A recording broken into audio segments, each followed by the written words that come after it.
With almost everything from financial accounts to medical records accessible online, it is critical to have strong passwords to keep our personal information safe. And as password manager NordPass releases its list of most common passwords, we're taking a look at some tips to keep them secure. Joining us now from cybersecurity company BlackCloak is Head of Security Operations Brian Hill. Brian, good to have you. Thanks for being here. Absolutely. Thanks for having me today. Brian, NordPass says the most common password worldwide with more than 21 million uses is 123456. That's what people use as their password. The top password in the US, admin. What should people be using to create more secure passwords? Obviously, those don't seem to suffice. Yeah, absolutely. Some experts will tell you that it takes three things to make a good password. They're going to tell you length, uniqueness, and complexity. Realistically, if the only thing you take away from those three is length, yes, please. A strong password needs to be long. Doesn't necessarily need to be complex, just the longer the better. A good passphrase with a couple letters in there, easy to remember. Length is always going to be the most crucial part. If you want to do uniqueness in there and unpredictability as far as complexity goes, by all means.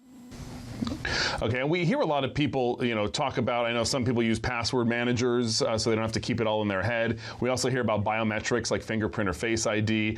There are pass keys now. How secure are some of those options? And what's your suggestion as far as the best one if you're not going with a traditional password? Yeah, absolutely. Something I tell all our clients, and when I speak at conferences, it's always a password manager is going to be your best bet.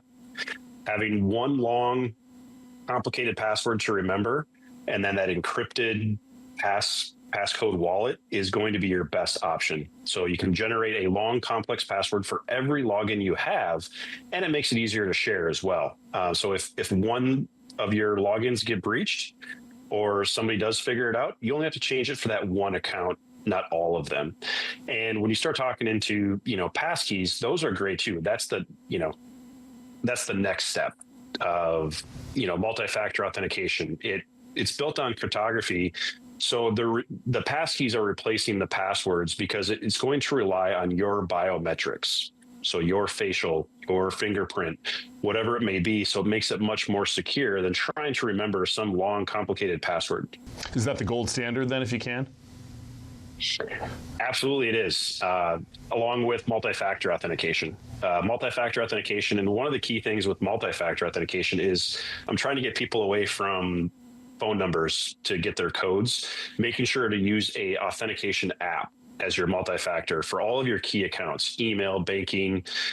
Having a multi-factor authentication app physically tied to your phone is the first step, and then passkeys would be the second step. That is the gold standard. Absolutely. All right, Brian Hill with BlackCloak. Appreciate your time and your expertise. Thanks. Thank you very much.